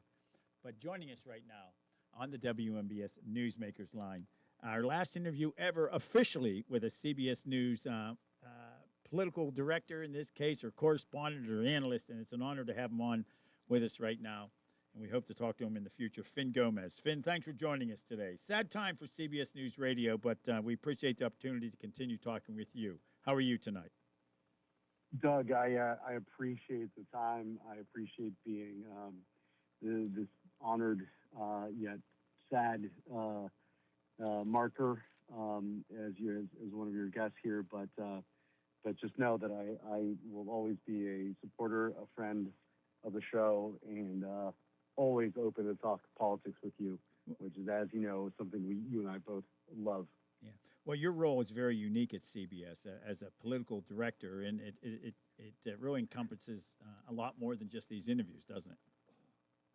Yeah, it sure does. It's a lot of analysis. It's a lot of doing deep dives into races and congressional districts, and just parts of the electorate that not everybody has to know, but it's something that I enjoy doing, and it's part of my job. One of many hats. I sometimes call myself some others have called me the Marco Rubio of CBS because I wear multiple hats. But in terms of politics, it's something that I really enjoy. It's a passion. It's such an incredible honor to also cover this incredible democracy of ours, and these incredible, important election tentpoles that we have, especially this year. Yeah, the democracy which we hold so strong, and we'd say the worst form of government ever, except when compared to all the others, and that was the famous comment by, of course, British Prime Minister Winston Churchill. But yeah, the coverage, it's sort of fascinating. I love the history of it. I've worked for politicians at times at the U.S. Senate, and names that people did not know very well. Tom Ridge, I worked for him when he was a freshman congressman. Who would know? Arlen Specter back in the day, and state senators, et cetera. But we wanted to check in with you to talk about yesterday's primaries. We did a pretty deep dive on Pennsylvania, as you might guess here.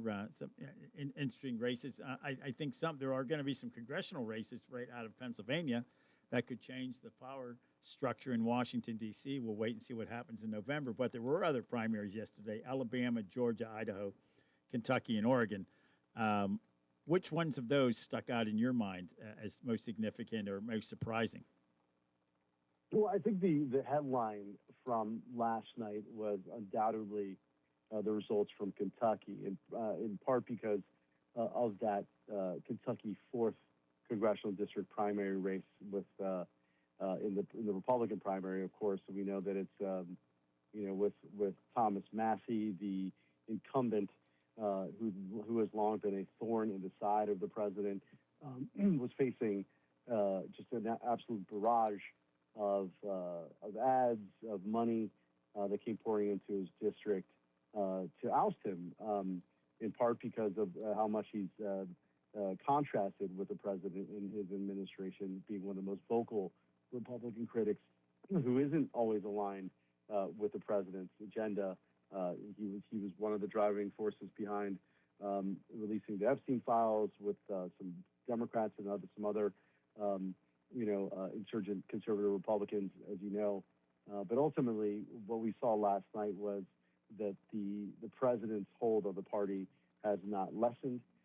His endorsement are still very significant, and we've seen it. We saw it not just in Kentucky, but we saw it in New Orleans, in Louisiana, with Senator Cassidy, who also faced a tough primary and lost last weekend.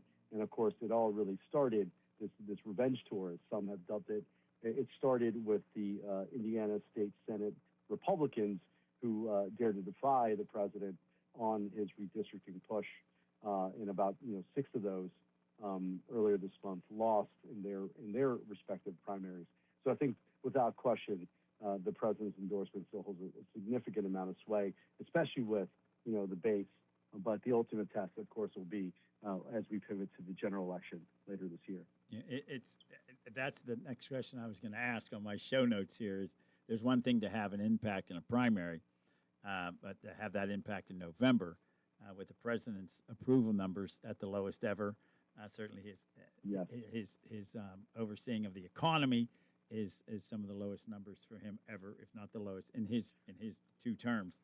That will be the ultimate determination of his impact and what he can do in the second half of his final term as president, if they can keep control of the House.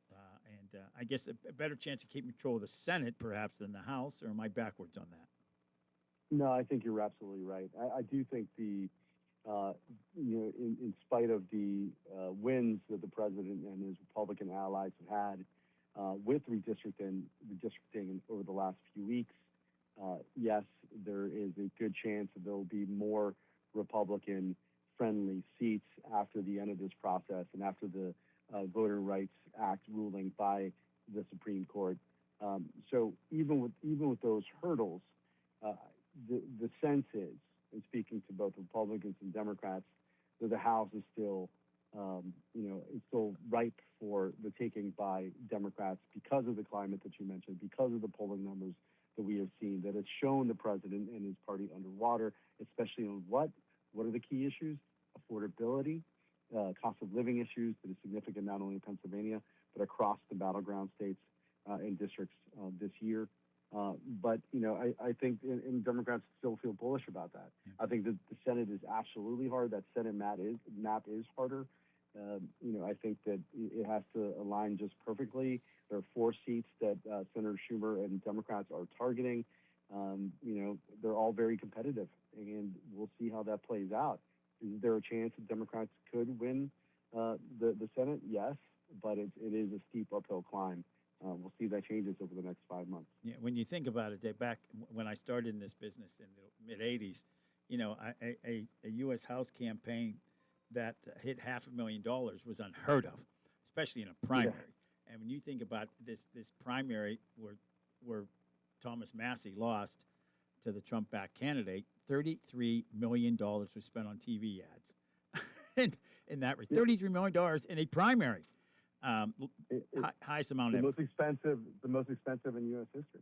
Right. And we're talking about Kentucky here. We're not talking about, I mean, there's significant cities, and I didn't mean to come across that way, but we're not buying ads in Philadelphia or L.A. or Chicago or Dallas or Houston, New York. To spend that much money anywhere is outrageous. And when you think about that, you almost forget sometimes because the money issue is so very different than it was, back in the day when an incumbent could raise $2,300 per person, and you didn't have all these other PACs out there jumping in. It really has changed everything, has it not? It really has. I mean, money is a defining factor in these primaries. If you're looking at what in Kentucky, and and Matthew talked about this during his remarks last night, just the enormous amount of money that's been spent in his primary fight in a safe Republican seat.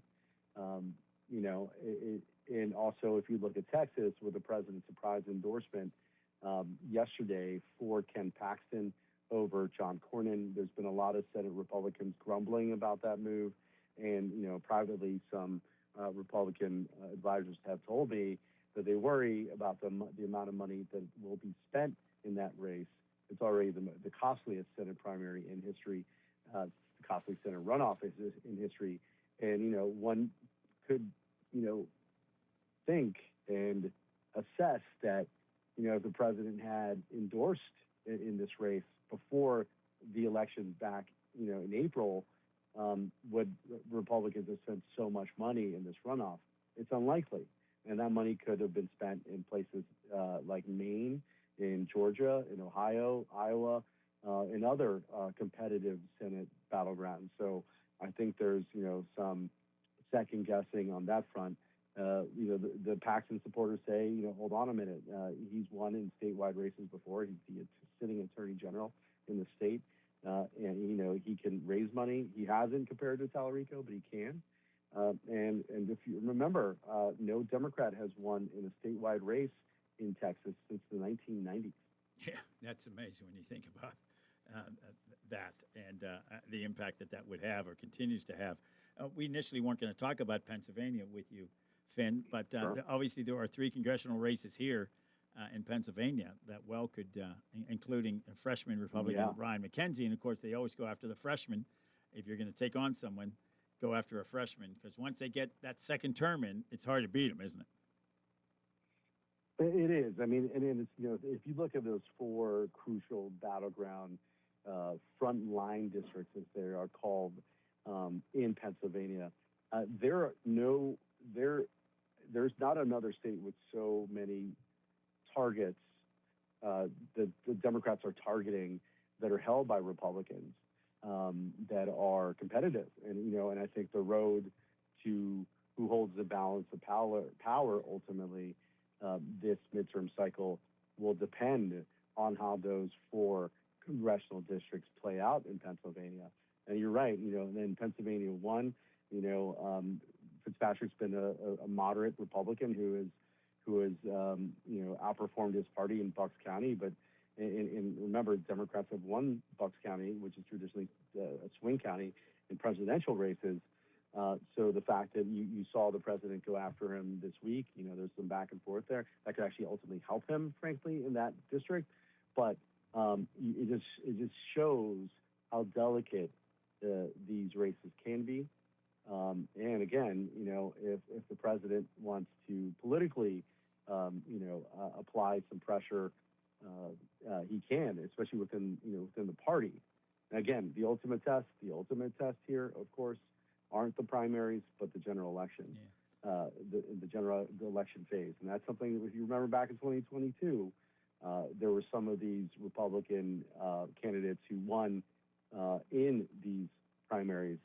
They were handpicked by the president, or at the time he was, revving up his eventual win in 2024. But a lot of those races didn't pan out as they would have wanted, Republicans, that is, during the general election cycle.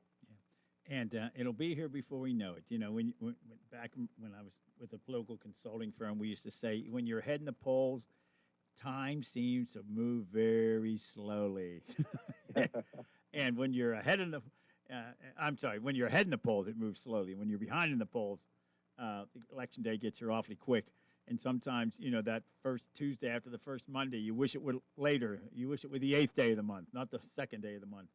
And it can make so many changes and so much impact at times as we look at these races in November. And of course, in Pennsylvania, Josh Shapiro's up for re-election as governor, and if he wins this, and right now he's leading in the polls, how much he wins by then would make a decision whether he wins for higher office in 2028. He was overlooked for vice president this last time around. A lot of that had to do with John Fetterman, who clearly made it very clear he didn't think Shapiro would make a good vice presidential candidate for Kamala Harris. And they haven't talked since, which is hard to believe. Literally, they do not talk to each other. The two highest-ranking Democrats in the state of Pennsylvania literally have no relationship at all. It's sort of fascinating to watch that. It's wild. He always newsy John Fetterman. That's for sure. Finn, we really appreciate you taking time to join us today. I'm glad to hear we'll still have an opportunity to chat with you in your various roles. You've been a great friend to us over the years on the CBS News Radio, and we're sorry to see that come to an end. I still can't believe it. It really is sort of bizarre to think of that coming to an end. Not 99 years. It's amazing. It's 99 years, which is amazing, especially in our industry. And I appreciate it so much, Doug. And I'm looking forward to coming back and talking politics with you, especially the Pennsylvania politics, because we know all roads to the White House lead through the Keystone State. Yeah, it sure does. We always say that one thing it never loses in politics is a pendulum. We'll see how it swings in 2026. That's for sure. Well said. Well said. Hey, thanks so much. All righty. All right, thank you. Have a good one. Finn Gomez joining us here on the Afternoon Drive Show. Newsmakers Line. We're going to take a break here, come back. We'll wrap up the 6 o'clock hour. We're with you for about, 10 minutes in the 7 o'clock hour. Bill and I will chat it up. Stick around. It's gorgeous outside, which means it's time to get to Bittersweet Cafe of Farmington. From their incredible daily lunch specials featuring farm-to-table fresh ingredients to their refreshing drinks, frozen treats, smoothies, and iced tea, Bittersweet Cafe has something for everyone. Enjoy this beautiful spot nestled in the Laurel Highland Mountains, just a few miles outside of Ohiopyle on Farmington, Ohiopyle Road. Follow them on Facebook and Instagram. Wind, hail, sudden leaks. When your roof takes a beating, we're here for you at AR Roofing and Remodeling. We're a locally and veteran-owned contractor available 24/7 for repairs. As an Owens Corning Platinum Preferred Contractor, we get the job done right. Call 724-550-3064 or visit arremodels.com for your free estimate. AR Roofing, never settle. Chris Parker Jr., it's almost Memorial Day, the unofficial beginning of the summer vacation season. Travel safely and comfortably to the pool or on a long road trip in an all-wheel drive 26 Tucson or Santa Fe with third-row seating and 0% financing for 60 months, plus no payment for 90 days. How about other vehicles? Just announced, the North American Utility Vehicle of the Year is the 26 Palisade Hybrid, the first ever hybrid for the third-row Palisade, plus up to 35 miles per gallon highway. The 2026 Elantra Hybrid gets up to 58 miles per gallon highway, plus $2,000 retail bonus cash, or choose 2.99% financing for 60 months. Don't forget Hyundai Owner Assurance, America's Best Warranty, 10-year, 100,000-mile powertrain protection with every new Hyundai purchase, and 5-year unlimited miles roadside assistance. Autoland Hyundai, 25 East Fayette Street, downtown Uniontown, or visit their website at autolandhyundai.com. And remember, you always pay less to drive the best at Autoland Hyundai. 439-2323. For 24-hour emergency service, call us when you need. We're Fayette's Heating and Air Conditioning, your service company. When it's sweltering outside, you'll be cool inside with central air conditioning from Bryant, the people that know cool. and it's easy to have a central air conditioning system installed in your home. Simply call on your Bryant dealer, Fayette Heating and Air Conditioning, located near the Laurel Mall on Route 119, north of Uniontown. The phone number is 439-2323. Let Fayette Heating and Air Conditioning rescue you from the sticky, humid summer weather. Remember that number for Fayette Heating and Air Conditioning, your Bryant dealer, 439-2323. Call Fayette Heating and Air Conditioning, 439-2323, 439-2323, 439-2323. Career Link is your one-stop resource for employment and training-related services. Visit Career Link and you'll have access to many programs and agencies for assistance with economic, educational, and job-related needs. For more information on all the programs available to you, contact Career Link at 724-434-JOBS. That's 724-434-JOBS. Mountaintop Title and Notary can handle all of your motor vehicle and PennDOT needs, such as titles, plates, renewal, registrations, and all notary needs. Tina Nicholson of Mountaintop Title and Notary can also handle ATV and boat titles, and also does income taxes. Hours are Monday through Friday, 9:30 to 4:30, and appointments can be made for after hours and Saturdays. Mountaintop Title and Notary with a new location at 655 Nelson Road in Farmington, the only place you need to go for all title, notary, and tax work. Call Tina at 724-984-1514 for the most professional services around. WNBS.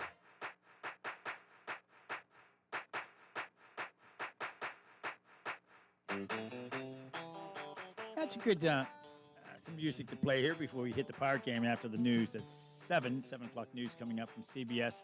We'll get you that weather forecast. In fact, we'll take a look at the weather forecast right now. Right now, I'm looking at 64 degrees and rain outside our Davis & Davis Attorneys at Law Studios in downtown Uniontown. You know, it's interesting. Rain is expected to stop in 5 minutes and start again 18 minutes later. I Right. always like when that pops up on the phone. It amazes me that they are right more often. Oh, yeah. than No, not. you're absolutely right. And this is just what pops up on my phone. And it's not like someone's typing that in.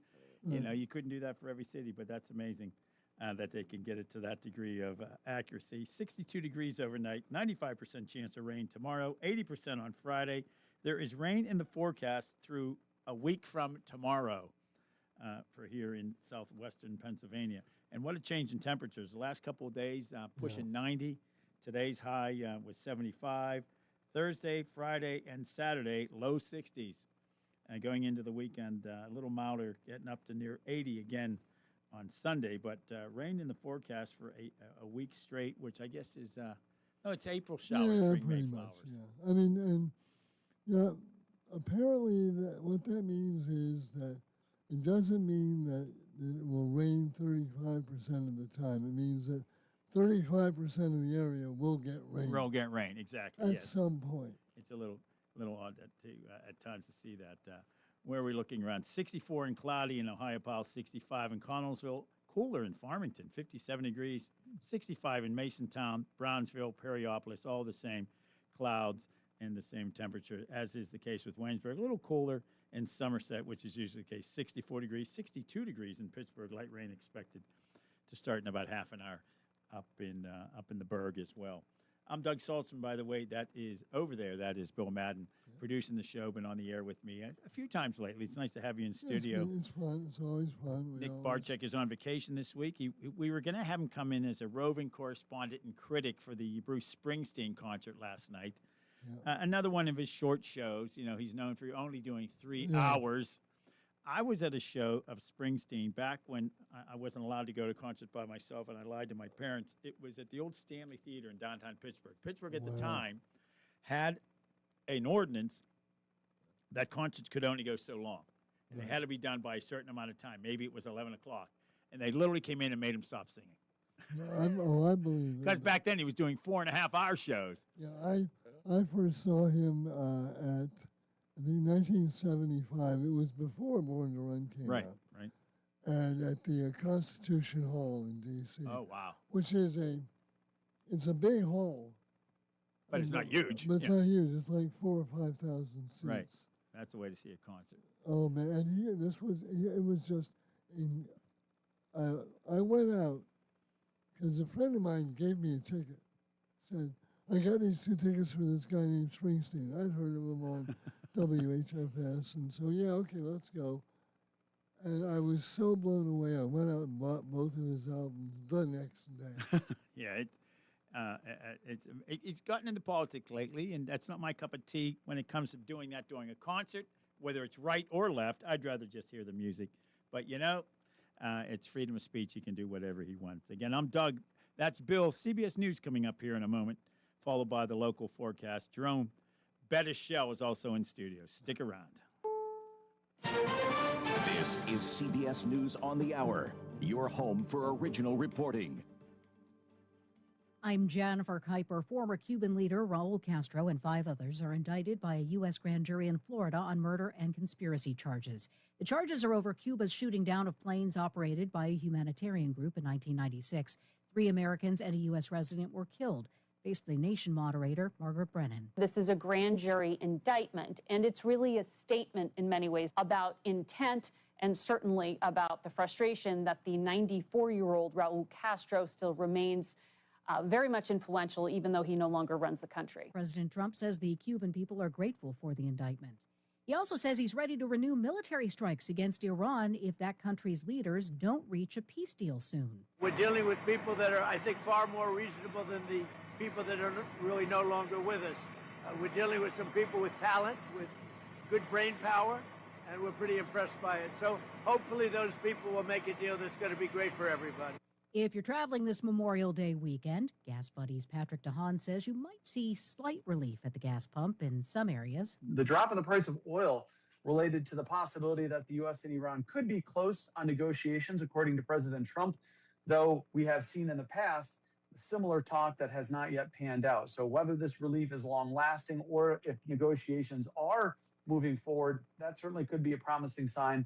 Former Atlanta Mayor Keisha Lance Bottoms has clinched the Democratic nomination in the Georgia governor's race. Lance Bottoms spoke with Major Garrett about her big win and the push toward the general election in November. What I'm thinking about right now is just how I'm going to deliver for the people across this state. So obviously the historical context of it could be significant. But when I am talking to voters across the state, their concerns are about how a leader will deliver for their communities. Lieutenant Governor Burt Jones and healthcare billionaire Rick Jackson advanced to the runoff in the Republican primary for governor. An Israeli cabinet minister has sparked an international outcry over the treatment of activists from a Gaza flotilla that Israel intercepted, calling it a provocation. Reporter Linda Gradstein has more from Jerusalem.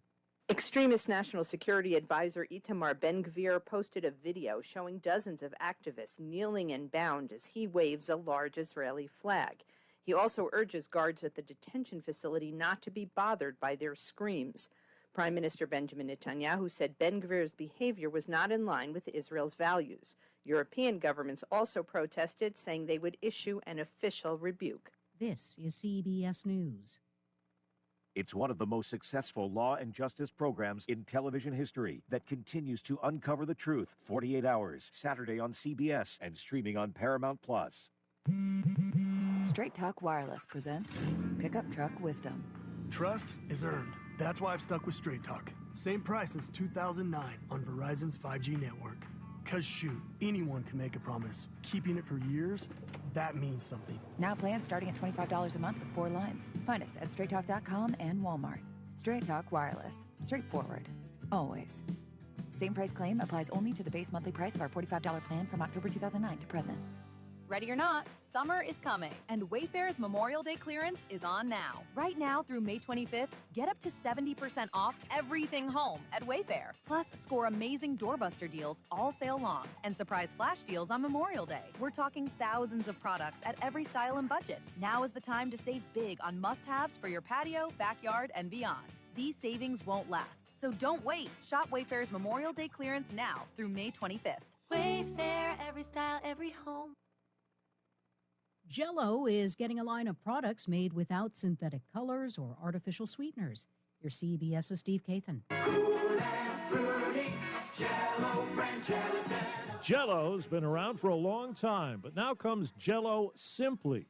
pre-made gelatin made with fruit and vegetable juice and 25% less sugar than regular Jell-O. 3 flavors: orange, raspberry lemonade, and blueberry.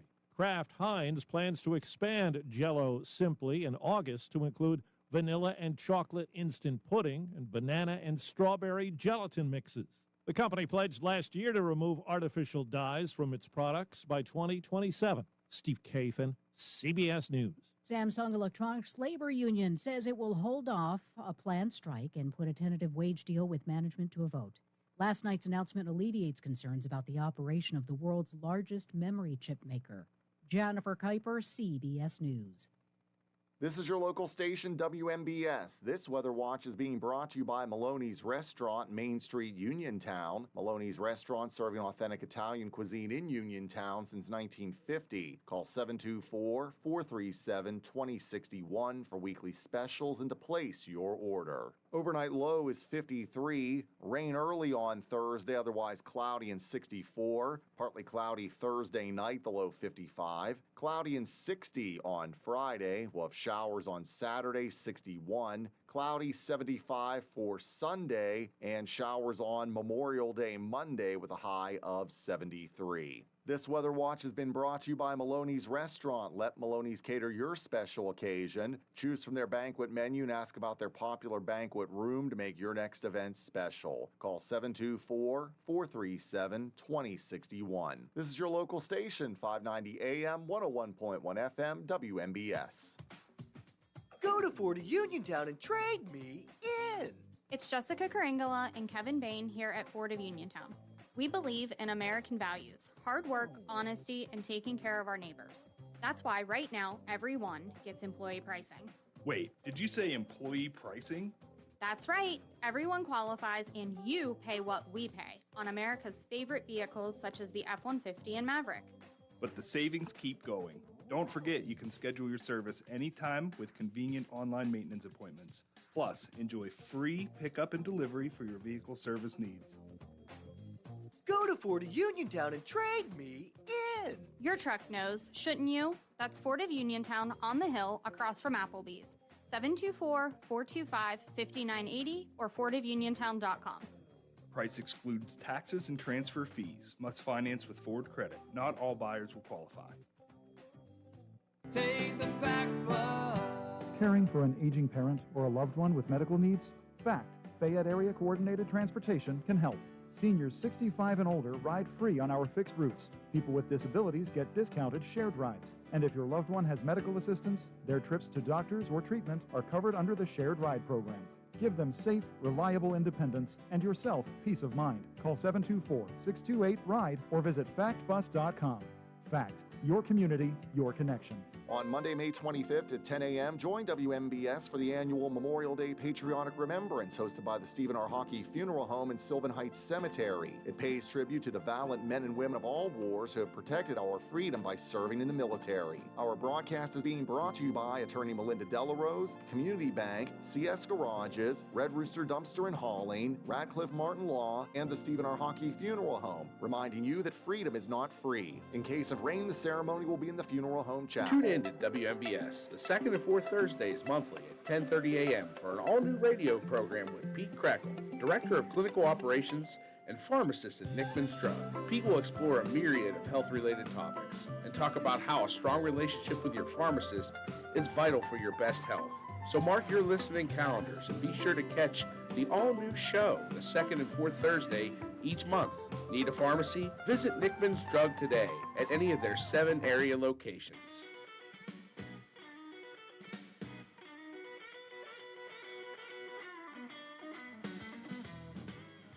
Bill and I were joking earlier about the exact time that we have to go to Pirate Baseball tonight, which is 7/19/45. Correct, Amundo. And we will hit that right on the nose. We were just chatting a few moments ago with Jerome Shaw. Here on WMBS Uniontown. There we go. Get that line in there because I forgot to say it at the top of the hour. Why do you do that? You don't need to tell. Well, Because nobody cares. All they think is, what's that numbskull doing giving the station? Exactly. Those things, that's the inside stuff we talk about on this show. You don't hear on other shows. We have to say that at the There's top a reason for that. on the hour. That's right. It's an FCC rule. We don't just do it for fun. In fact, I was once moderating helping to moderate, I should say, a debate between candidates running for something. I forget where it was. And at one point, I said, listen, folks, this is going to sound funny, but I need to say this. We're on the air. You're listening to whatever the station was. We had the political consulting firm I was with was out of East Lansing, and we had this event going on in, I think, Lansing, which is literally just down the street from East Lansing. Oddly enough, it's west. What a shock. I think west. Yeah, I think Lansing is west of East Lansing. East Lansing, of course, is the hometown of Michigan State University, which reminds me a lot when I first went up there of Penn State University. Has the same sort of feel to it. And I remember the political consulting firm I was with at the time, the Mitchell Group, was over a Subway sub shop, and you smelt the bread cooking all day long. It actually wasn't bad. No, that was not like not like how things smell when you've had pizza overnight. Yeah, exactly, that sort of thing. But Anyway, but I remember so- having to say that during the debate. I said, "This is required, folks. We have to say it." Yeah. I know it sounds funny, but that Used to be, you had to say it at the top and the bottom of the hour. right, and a lot of stations still do that. Well, I think the just Pirates broadcasters do that. yeah, they do. They go to a break, and it's they do and that. I'm always impressed that you guys here can get that in because it comes. Okay, we're going to go to a break. We're going to go to a station ID, and boom, you've got seconds to get that on. Now, let's just say that you have to know when to take your bathroom breaks. That's right, exactly. Because there's nothing, and with baseball, you can generally time things out because you know that an inning is going to last so long. Right. And but football can be, oh, we have an injury on the field. We're going to take a quick break and be right back. We'll be right back. So if you hear dead air sometimes, that's a surprise to Or folks. you or hear like footsteps clumping down and running in and bang, hit that button. Yeah. Exactly. Oh, So- I heard that once on Fox. Okay. Where, no on Fox, it was AP, where the news sounder hit at the top of the hour, and there was dead air. And then all of a sudden you heard, boom, and AP Network knows this is. We're back. Yeah, exactly. And in fact, I think that's people appreciate that. Sometimes news is just so coordinated and so I don't know what the word I'm looking for here is, but especially during COVID when you had people doing, the weather forecast from home. Yeah. And you'd have a local weather. Oh man, remember that when they would set up a big screen TV? Oh, yeah. And it's not like- Mary Hour's basement. And, Right. yeah. They weren't looking at the blue screen. They had to actually look at that screen to see what they were pointing at.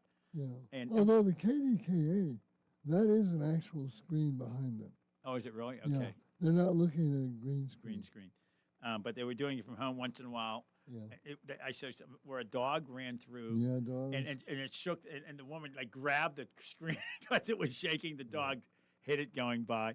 But I think sometimes people appreciate the fact that it's just not so perfect. Well, we're human beings, Right, after all. and it's not so structured and not so plastic. I don't know, but yeah, no, that was interesting during that era. A friend of mine started at the radio station. He was there 2 weeks before he was sent home, and suddenly he's doing he was co-hosting a morning show Yeah. from his kitchen table, and it wasn't set up for that. You'd hear horns beeping outside, someone running a mower. Well, then again, that's you have to know your radio history.